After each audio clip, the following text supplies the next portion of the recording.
Disebutin bahwa kalau misal Nabi Adam itu turun di Myanmar atau tepatnya di Indonesia, kemudian yang lain juga ada yang menyebutkan bahwa eh, Siti Hawa itu diturunkan di dekat Iran atau di mana ya, dan ketemunya mereka di mana. Ada berbagai pandangan dan riwayat tentang tempat turunnya Nabi Adam dan Siti Hawa. Beberapa menyebutkan lokasi yang berbeda di Asia, termasuk Indonesia dan wilayah sekitar Iran. Namun tidak ada yang disepakati secara universal. Tempat pertemuan mereka juga menjadi bagian dari riwayat dan interpretasi masing-masing. Apakah ada yang ingin Anda diskusikan lebih lanjut? Kemudian ini kan saya lagi melihat bahwa dulu daratan itu bersatu, Pangea ya, terlepas dari para ilmuwan memberitahu bahwa usia Pangea itu jutaan tahun ya. Jadi itu kan bisa aja salah ya. Dalam sains, teori Pangea berdasarkan bukti geologis dan paleontologis yang ekstensif, dan usia jutaan tahun diterima secara luas.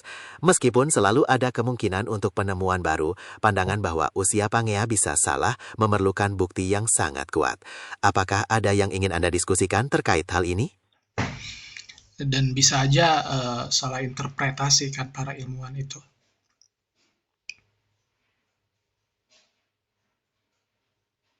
Dalam proses ilmiah, interpretasi memang bisa berkembang atau berubah seiring dengan penemuan bukti-bukti baru. Namun, teori Pangea didukung oleh banyak disiplin ilmu dan merupakan pandangan yang paling diterima saat ini. Apakah ada yang ingin Anda diskusikan lebih lanjut? Kalau misal Nabi Idris dulu kemampuannya apa aja sih?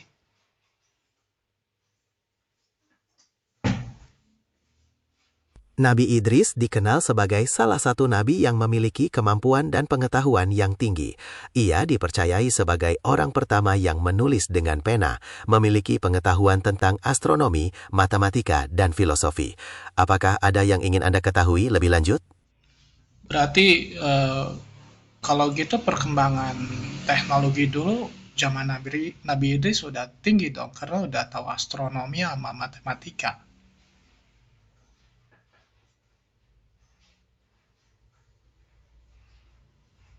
Pengetahuan akan astronomi dan matematika pada zaman Nabi Idris menunjukkan adanya tingkat peradaban yang cukup maju untuk masa itu. Meskipun teknologinya tentu berbeda dengan teknologi saat ini, hal itu menunjukkan fondasi yang kuat dalam pengetahuan dan peradaban. Apakah ada yang ingin Anda diskusikan lebih lanjut?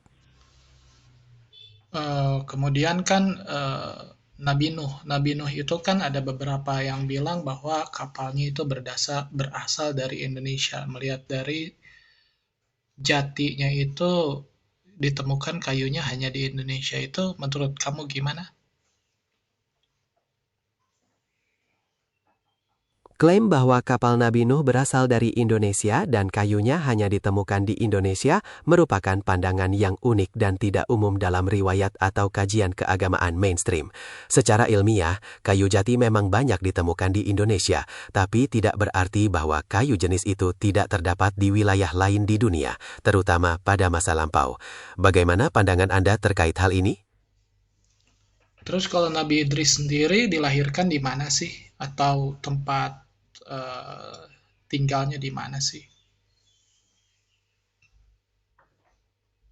Nabi Idris diyakini dilahirkan di Babilonia, wilayah yang sekarang termasuk dalam negara Irak modern. Ia kemudian juga pernah tinggal dan berdakwah di Mesir. Apakah ada yang ingin Anda ketahui lebih lanjut? Oke, berarti ini saya lagi lihat peta eh, gambaran tangnya di Irak ya, atau Babilonia ya.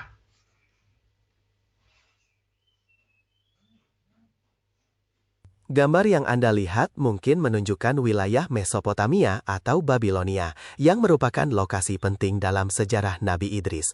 Pangea adalah benua super yang telah terpecah jutaan tahun yang lalu, jadi tidak berkaitan langsung dengan lokasi tersebut. Apakah ada yang ingin Anda tanyakan lagi? Enggak, ini lagi berhipotesis dulu nih, andaikan Pangea itu ada sejak zaman Nabi gitu loh, nggak sebelum zaman Nabi atau sebelum zaman manusia.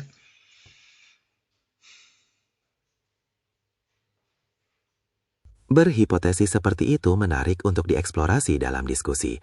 Jika Pangea masih ada sejak zaman Nabi, tentu akan mempengaruhi geografi, penyebaran peradaban, dan bahkan cerita-cerita keagamaan secara signifikan. Apakah ada yang aspek tertentu yang ingin Anda diskusikan dari hipotesis ini?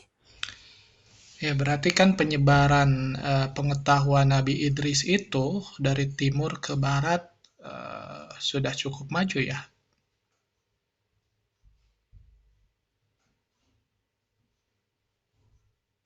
Ya, bisa dibilang begitu.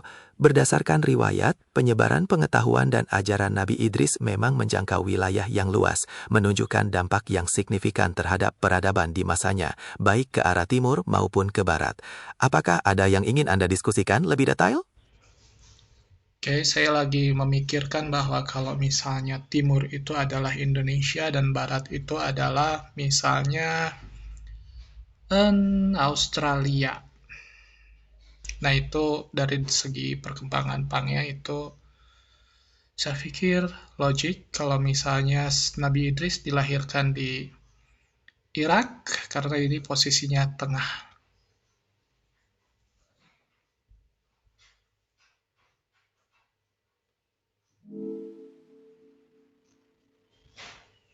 Itu sudut pandang yang menarik jika melihat posisi Irak sebagai titik tengah dalam konteks Pangea. Hal itu bisa membuka kemungkinan akan penyebaran pengetahuan dan ajaran yang lebih cepat dan luas. Apakah ada yang ingin Anda diskusikan? Anda diskusikan. Kalau misalnya banjir Nuh ya, banjir Nuh itu kan menenggelamkan semuanya ya, termasuk ilmu pengetahuan yang sudah berkembang di zaman Nabi Idris. Apakah seperti itu?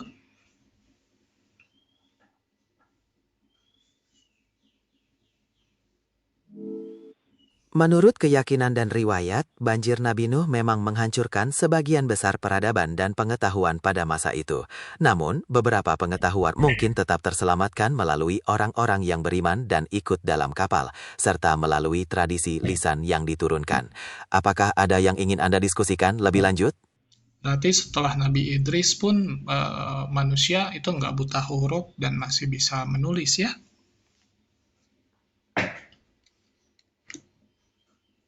Meskipun pengetahuan dan peradaban sempat terpuruk setelah banjir Nuh, ajaran dan kemampuan menulis kemungkinan besar tetap diturunkan melalui orang-orang yang selamat. Jadi, meskipun mungkin terjadi penurunan taraf hidup, bukan berarti manusia polos ni buta huruf. Apakah ada yang ingin Anda diskusikan lebih lanjut? Kalau misal tulisan di dunia pertama kali itu tulisan apa sih?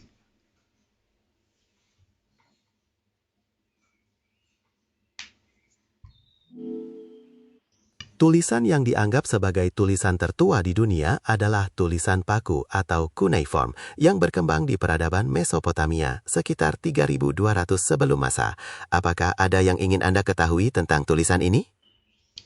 3000 sebelum Masehi ya. Terus Nabi Idris itu atau usianya berapa tahun sebelum Masehi adanya?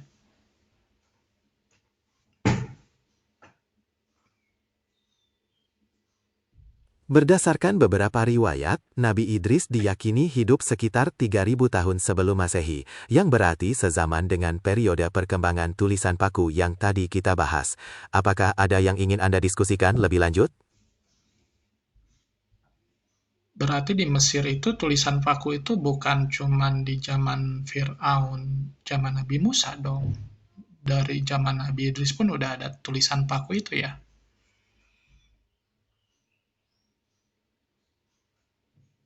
Tulisan paku memang berkembang di Mesopotamia, sementara di Mesir lebih dikenal dengan tulisan hieroglif.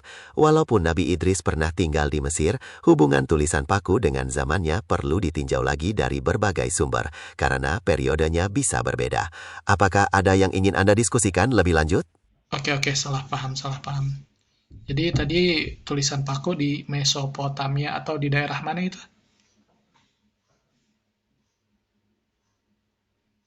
Tulisan paku berkembang di Mesopotamia, yang secara geografis terletak di wilayah sekitar Sungai Tigris dan Eufrat yang sekarang mencakup Irak, sebagian Suriah, dan Turki. Apakah ada yang ingin Anda tanyakan lagi? Irak, Suriah, Turki. Berarti zaman Nabi Idris itu kan Nabi Idris ada di Irak ya, turunnya ya.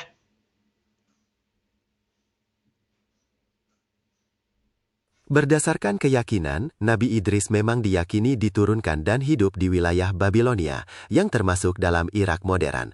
Apakah ada yang ingin Anda diskusikan lebih lanjut?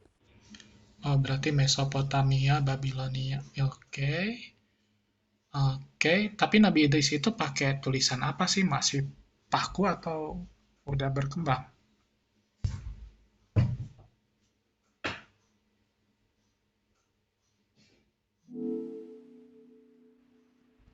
Nabi Idris dikenal sebagai sosok yang pertama kali menggunakan pena dan menulis. Jadi, meskipun tulisan paku berkembang di Mesopotamia pada periode yang mirip, kemampuan Nabi Idris dalam menulis menunjukkan perkembangan yang canggih pada masanya. Apakah ada yang ingin Anda diskusikan lagi? Adam, Idris, Nuh, Hud. Oke, berarti setelah Nabi Nuh itu peradaban seperti apa? Peradaban apa yang berkembang setelah Nabi Nuh?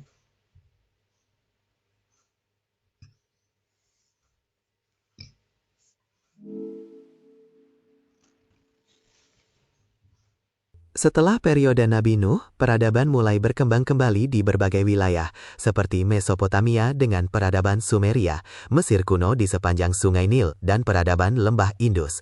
Apakah ada yang ingin Anda diskusikan lebih lanjut? Berarti tadi Mesir, Mesopotamia, kemudian Indus, dan satu lagi apa? Satu lagi adalah peradaban di Lembah Indus, yang terletak di wilayah sekitar Sungai Indus, yang sekarang mencakup Pakistan, India, dan sebagian Afghanistan.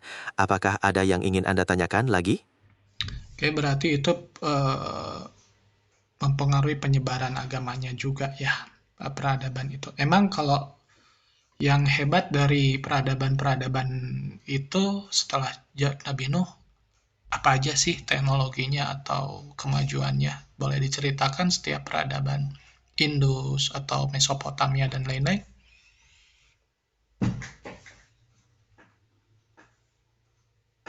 Tentu, beberapa peradaban memiliki kemajuan yang signifikan. Mesopotamia misalnya, dengan tulisan paku, hukum Hammurabi, dan perkembangan dalam astronomi. Peradaban Mesir kuno terkenal dengan pembangunan piramida, sistem penulisan hieroglif, dan kemajuan dalam irigasi. Sementara peradaban Lembah Indus menonjol dengan perencanaan kota yang terstruktur dan sistem sanitasi yang maju. Apakah ada yang ingin Anda ketahui lebih spesifik? Oh, berarti itu sejaman ya perkembangannya. Mesir, hieroglif, Indus, dan apa? Mesopotamia ya. Tapi yang lebih canggih itu yang peradaban Sungai Indus ya.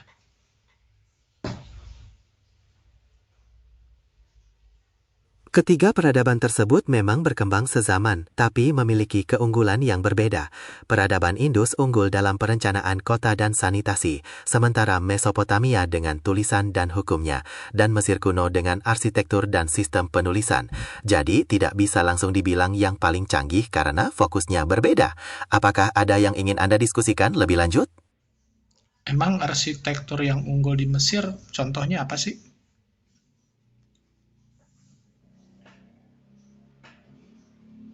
Arsitektur Mesir kuno yang paling menonjol adalah pembangunan piramida, seperti piramida Giza yang megah. Selain itu, kuil-kuil dan monumen besar dengan patung-patung yang monumental juga menjadi ciri khas arsitektur Mesir kuno. Apakah ada yang ingin Anda ketahui lebih lanjut? Kira-kira itu berkembangnya pada zaman Nabi apa ya? Indus, Mesopotamia, dan Mesir itu. Mulai berkembangnya.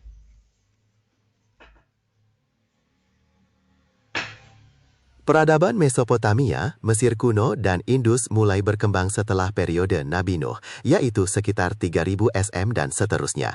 Namun, tidak ada catatan yang pasti mengenai perkembangan spesifik peradaban tersebut pada zaman nabi-nabi tertentu setelah Nuh, karena rentang waktunya yang sangat panjang. Apakah ada yang ingin Anda diskusikan lebih lanjut? Berarti kalau setelah banjir Nuh itu mereka udah buat bangunan-bangunan dari batu dan menulis-menulis di batu gitu ya, bikin patung-patung ya.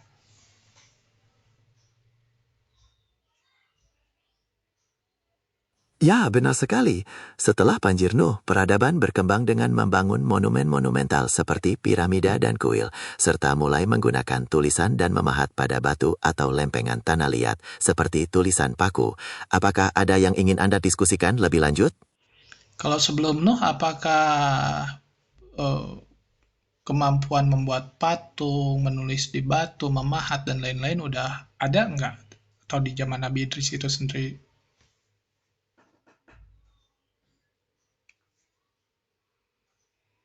Kemampuan membuat patung, menulis, dan memahat diyakini sudah ada sebelum Nabi Nuh, bahkan sejak zaman Nabi Idris sendiri.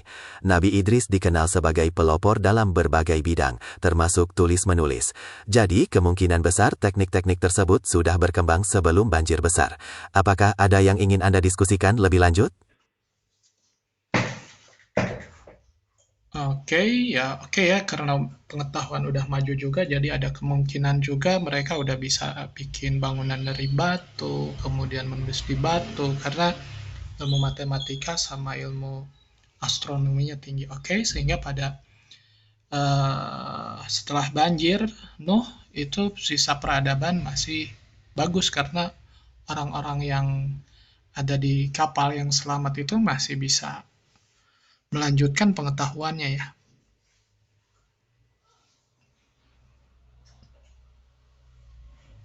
Kemungkinan besar memang seperti itu. Pengetahuan dan keterampilan yang sudah berkembang sejak zaman Nabi Idris dan sebelumnya kemungkinan tetap diturunkan melalui orang-orang yang selamat dari banjir Nuh, sehingga menjadi dasar bagi perkembangan peradaban selanjutnya di Mesopotamia, Mesir, dan Indus. Apakah ada yang ingin Anda diskusikan lebih lanjut? Saya lagi berpikir kan Gunung Padang ya. Gunung Padang itu terkenal dengan teknologinya yang tinggi. Bahkan ada yang bilang itu eh, iblis aja diturunin di situ tuh di Gunung Padang. Saking tingginya peradaban. Nah, bisa jadi karena matematika zaman Nabi Idris sudah maju dan Nabi dari segi astronomi dan matematika ada kemungkinan juga pengetahuan itu berkembang di daerah eh, Salakan Negara gitu atau di daerah Gunung Padang itu.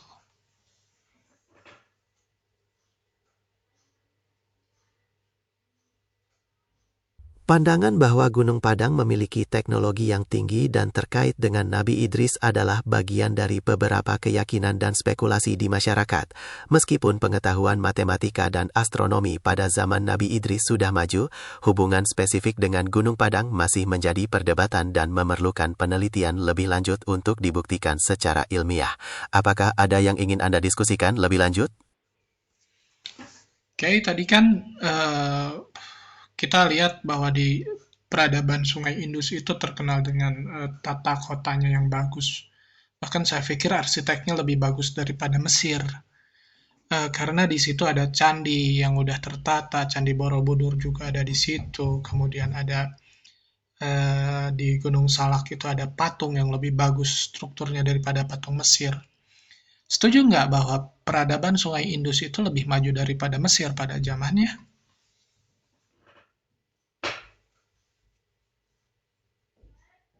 Perlu diluruskan sedikit ya, Candi Borobudur dan Gunung Salak tidak termasuk dalam peradaban Sungai Indus dan periodenya juga berbeda. Peradaban Sungai Indus memang memiliki tata kota yang sangat baik, tapi peradaban Mesir kuno juga memiliki keunggulan yang monumental dalam arsitektur seperti piramida. Jadi, keduanya punya kehebatan masing-masing di zamannya. Apakah ada yang ingin Anda tanyakan lagi? Oke. Karena kelemahan kamu Gemini, kamu ngomong berdasarkan data yang udah diupload sama orang yang nggak bisa random kayak manusia, apa yang dia baca kemudian disatukan satu-satu ya. Jadi kamu masih bisa menjawab bahwa Indus dengan Salaka Negara itu berbeda. Ya, betul sekali. Sebagai model bahasa, saya memproses dan menyatukan informasi berdasarkan data yang telah dilatihkan kepada saya. Dan berdasarkan data tersebut, memang peradaban Indus dan Salaka Negara merupakan peradaban yang berbeda dalam konteks sejarah dan geografis. Apakah ada yang ingin Anda diskusikan lebih lanjut? Oke, saya nggak bisa memaksa kamu membenarkan saya, dan saya cuman lagi berhipotesis. Jadi kalau misalnya dulu peradaban setelah Nuh itu maju, jadi masuk akal kalau misalnya Indonesia itu lebih dipengaruhi sama bahasa Sangsekerta ya, karena Sangsekerta itu berasal dari peradaban Sungai Indus.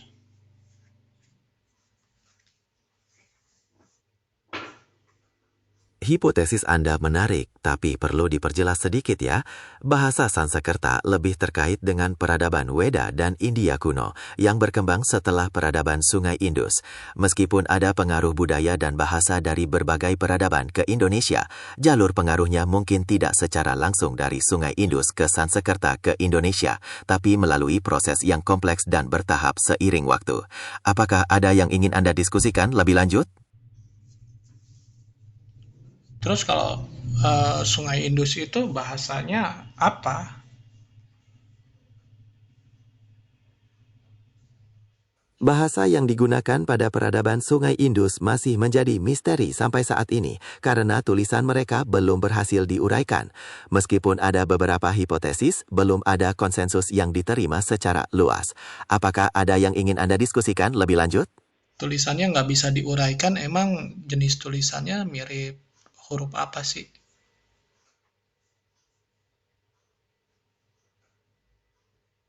Tulisan peradaban Sungai Indus berupa piktograf atau gambar-gambar mirip dengan hieroglif Mesir, tapi simbol-simbolnya masih belum bisa dipahami sepenuhnya. Bentuknya berupa cap atau segel yang sering ditemukan. Apakah ada yang ingin Anda tanyakan lagi? Oh, berarti zaman-zaman itu sama ya, hieroglif, kemudian cap, segel, dan simbol-simbol kayak gitu ya.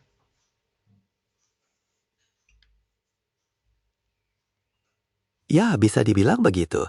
Pada masa itu, bentuk tulisan yang berkembang banyak menggunakan simbol, seperti hieroglif di Mesir dan piktograf pada peradaban Sungai Indus, meskipun punya sistem yang berbeda-beda. Apakah ada yang ingin Anda diskusikan lebih lanjut? Kalau misalnya tulisan-tulisan Arab, Ibrani, dan lain-lain itu kira-kira munculnya sejak kapan? Setelah Indus atau sebelum Indus?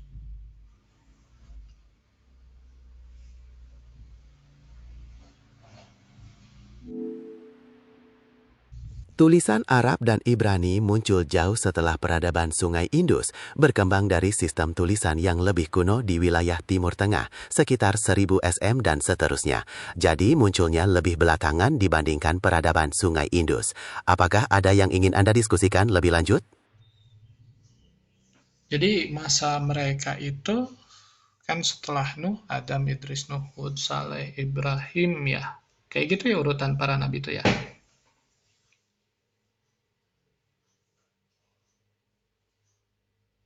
Urutan yang Anda sebutkan, Adam, Idris, Nuh, Hud, Saleh, dan Ibrahim adalah urutan beberapa nabi dalam keyakinan Islam. Peradaban Mesopotamia, Mesir, dan Indus berkembang setelah Nabi Nuh, di mana beberapa nabi berikutnya mungkin hidup sezaman atau berada di wilayah peradaban tersebut, dengan konteks dan peristiwa yang berbeda-beda. Apakah ada yang ingin Anda diskusikan lebih lanjut? Kalau kaum Ad itu kapan sih adanya? Di zaman Nabi apa?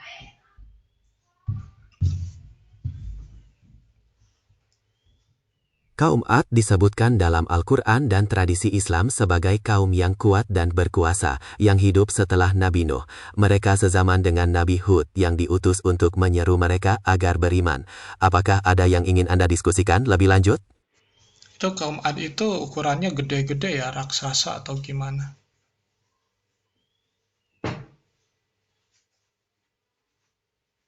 Menurut beberapa tafsir dan cerita, kaum Ad digambarkan memiliki tubuh yang besar dan kuat, bahkan sering disamakan dengan raksasa dalam beberapa kisah.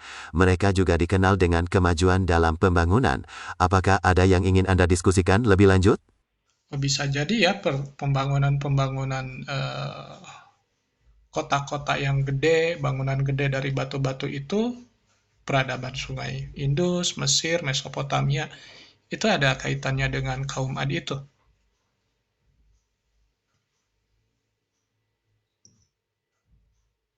Secara historis, tidak ada bukti langsung yang mengaitkan pembangunan peradaban Sungai Indus, Mesir, dan Mesopotamia dengan kaum Ad.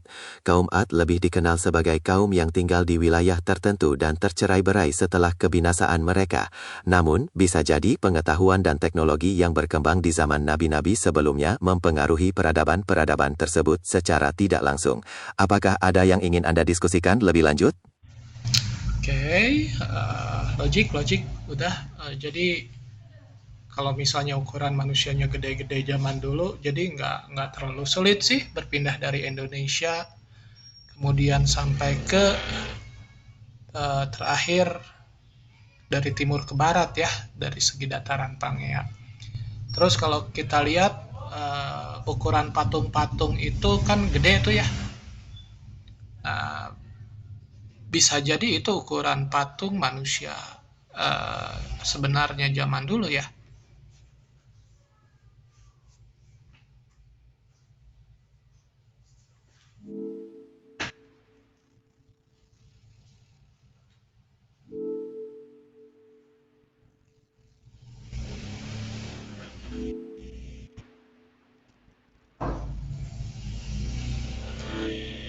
Halo, halo, noise ya.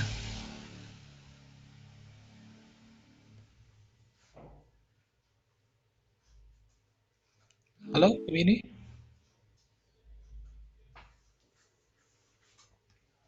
Oke, kamu macet, gak apa-apa. Saya coba dulu. Halo.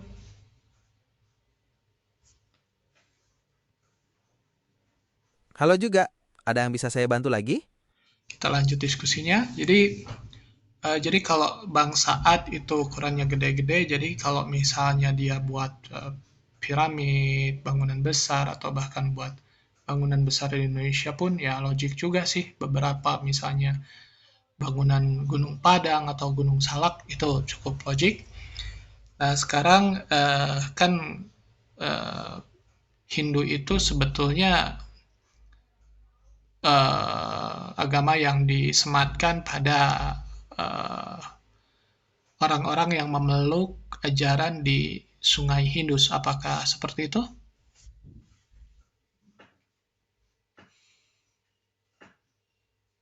Menarik sekali garis pemikiran Anda tentang kaitan pembangunan dan ukuran raksasa.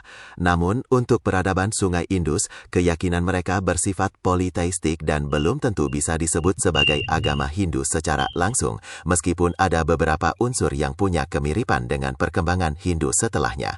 Apakah ada yang ingin Anda diskusikan lebih lanjut? Itu emang agama Hindu pertama kali istilahnya pada saat eh, orang Persia menyebutkan ajaran di lemah Hindus kan atau gimana?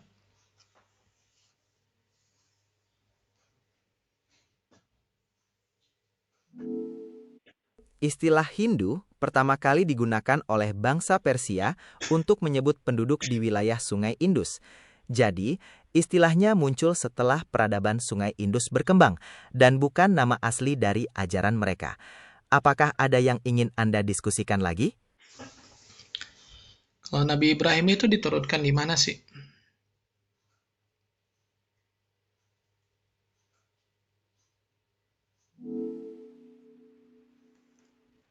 Nabi Ibrahim diyakini lahir di Ur Kasdim, wilayah yang termasuk dalam Babilonia atau Irak modern.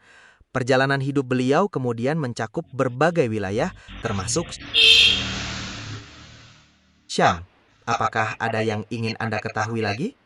Oke, Nabi Ibrahim dari Irak. Berarti ya logik sih ajarannya menyebar dari timur ke barat kalau daratannya masih satu ya. Karena kan banjir Nuh masih satu daratan, selanjutnya masih satu daratan. Sehingga transfer pengetahuan bisa berjalan gitu ya. Toh zaman dulu kan kapal laut nggak begitu banyak diceritakan ya.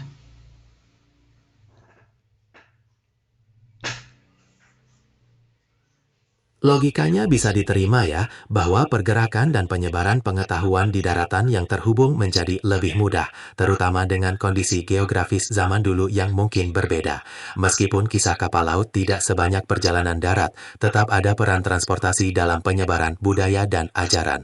Apakah ada hal lain yang ingin Anda diskusikan? Oke, kalau misalnya Ibrahim itu kalau kitabnya kan suhuf-suhuf atau lembaran-lembaran ya, bahasanya bahasa Ibrani. Terus kalau nyebut Allah itu nyebutnya seperti apa sih?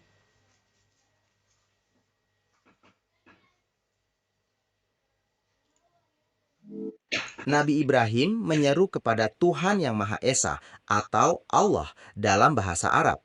Dalam bahasa Ibrani, sebutan untuk Tuhan bisa bervariasi, seperti El atau Elohim.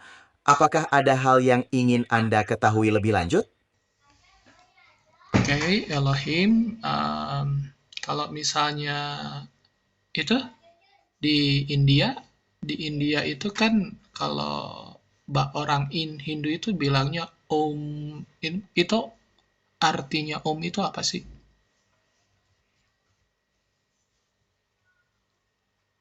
Om dalam Hindu merupakan suku kata yang sangat penting dan dianggap sebagai simbol dari realitas tertinggi atau Brahman.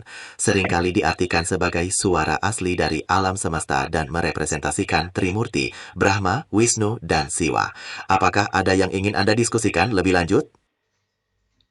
Trimurti, Brahma, Wisnu, dan Siwa. Emang Brahma, Trimurti itu gimana sih ceritanya?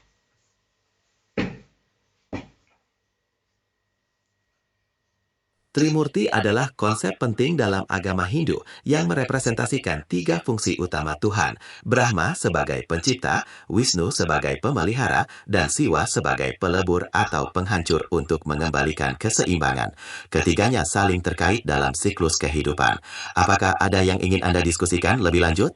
Itu kan interpretasi berarti ya, tapi kalau beberapa literatur menunjukkan bahwa oh yang disebut Brahma itu adalah Nabi Ibrahim gitu loh. Itu gimana menurut kamu? Kamu menemukan istilah cerita seperti itu?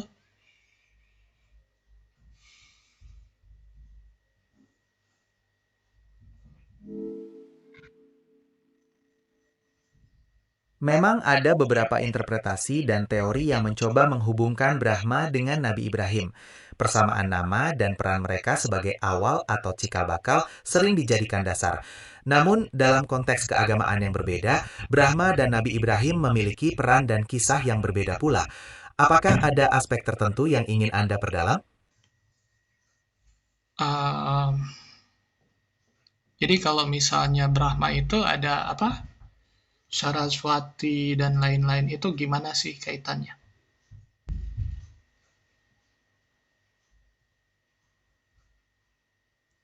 Dalam mitologi Hindu, Saraswati adalah dewi pengetahuan, musik, dan seni, dan dianggap sebagai istri dari Dewa Brahma. Mereka merepresentasikan kombinasi antara penciptaan dan pengetahuan yang mendasar. Apakah ada yang ingin Anda diskusikan lebih lanjut? Terus Brahma itu punya istrinya selain Saraswati siapa lagi?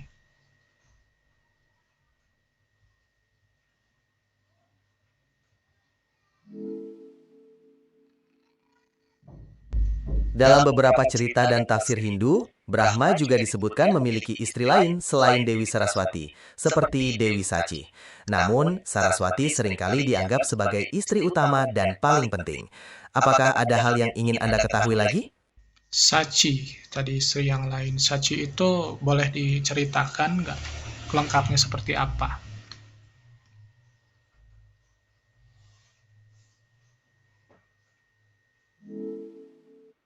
Dalam beberapa sumber, Dewi Sachi juga disebut sebagai istri Dewa Brahma. terutama dalam tradisi pewayangan. Namun Saraswati tetap yang paling utama dan paling terkenal sebagai pendamping Brahma. Apakah ada yang ingin kita diskusikan lagi? Nggak, cerita Sachi aja yang kamu tahu gimana.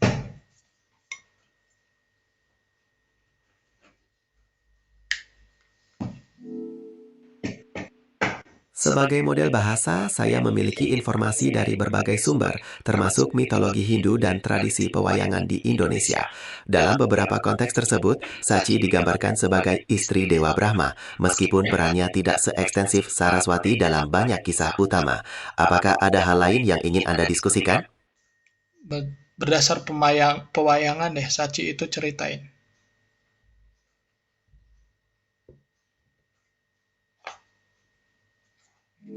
Dalam pewayangan, kisah Sachi memiliki nuansa yang khas, di mana ia sering digambarkan sebagai istri Dewa Brahma dan kadang juga terkait dengan tokoh Prabu Sachi, meskipun interpretasinya bisa bervariasi tergantung sumbernya. Apakah ada yang ingin Anda diskusikan lebih lanjut? Ceritain Prabu Sachi.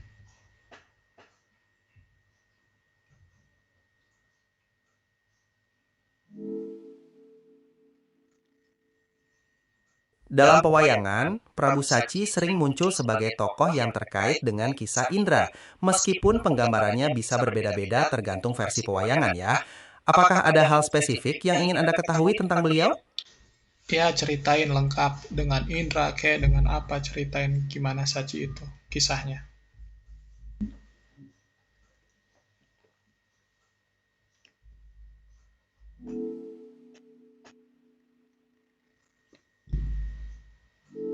Dalam pewayangan, Sachi dikenal sebagai Indrani, permaisuri dari Dewa Indra.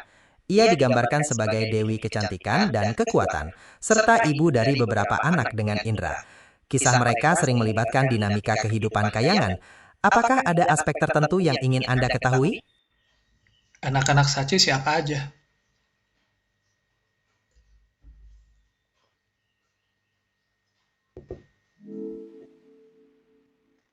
Anak-anak Sachi dan Indra yang sering disebutkan dalam pewayangan antara lain Jayanta yang dikenal sebagai putra pertama dan Dewi bernama Citrani. Ada juga beberapa kisah yang menyebutkan anak-anak lainnya dengan peran yang berbeda. Apakah ada yang ingin Anda diskusikan lebih lanjut? Kalau Sachi dari segi bukan pewayangan, ceritanya gimana?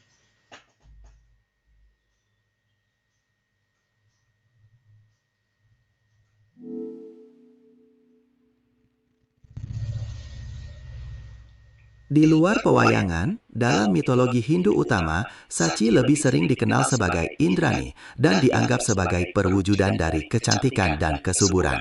Kisahnya terkait dengan perannya sebagai pendamping Dewa Indra dan kehidupan mereka di surga swarga. Apakah ada yang ingin Anda diskusikan lebih lanjut? Oke, jadi kalau misalnya kamu terbatas nyeritainnya sih ya nggak apa-apa juga sih. Jadi kalau saya ngaitkannya tadi Brahma punya dua istri, Sachi dan Saraswati. Cuman yang dominan adalah Saraswati yang diceritakan, bukan gitu ya?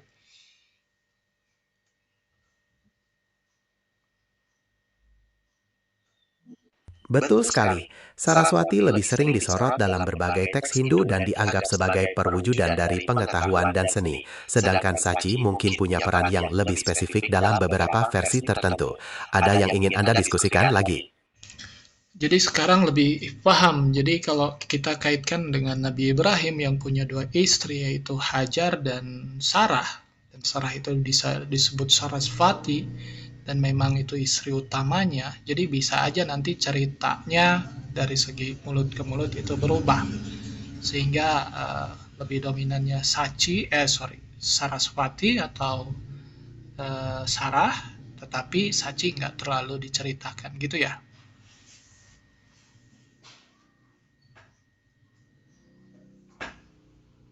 Dalam konteks interpretasi tersebut, bisa jadi ada pergeseran dalam penekanan cerita atau penggambaran seiring waktu dan budaya. Hal itu mungkin menghasilkan persepsi yang berbeda tentang peran masing-masing tokoh dalam narasinya. Apakah ada hal lain yang ingin Anda diskusikan? Eh, banyak. Jadi saya berhipotesis bahwa Hindu itu akarnya dari ajaran Ibrahim karena penyebutan pun sama. Di Ibrahim, bahasa Ibrani nyebutnya Elohim, sedangkan di Hindu sendiri nyebutnya Om gitu ya. Om Elohim itu menunjukkan ketuhanan. Dan memang apa ya, saya pernah ngobrol juga zaman dulu, zaman Hindu, katanya kalimat Om itu sakti. Bisa membuat batu kecil jadi gede gitu. Memang sakral ya istilah Om itu dulu.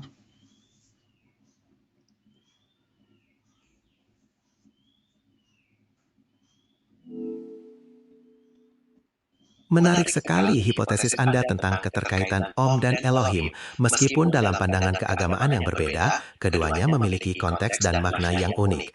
Dan memang, Om dikenal sebagai suku kata yang sangat sakral dan penuh makna spiritual.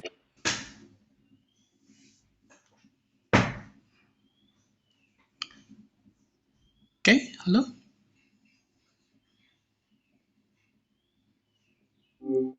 Oke, Gemini.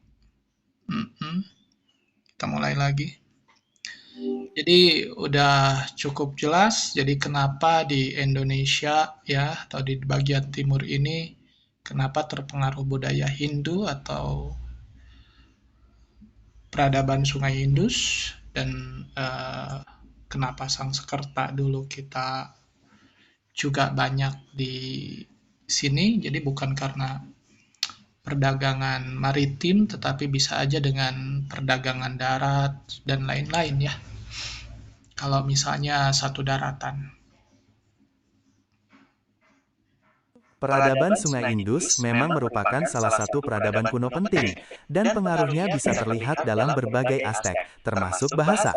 Bahasa Sanskerta memiliki peran penting dalam penyebaran Hindu dan Buddha, dan jejaknya memang banyak ditemukan di Indonesia, termasuk dalam prasasti dan karya sastra.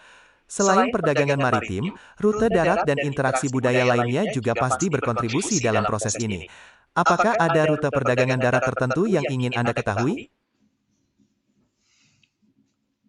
Cukup nanti disambung lagi lah, pengen tahu keterkaitan Hindu di India dengan Hindu Indonesia nih. Nanti disambung ya. Tentu, bisa kita lanjutkan nanti.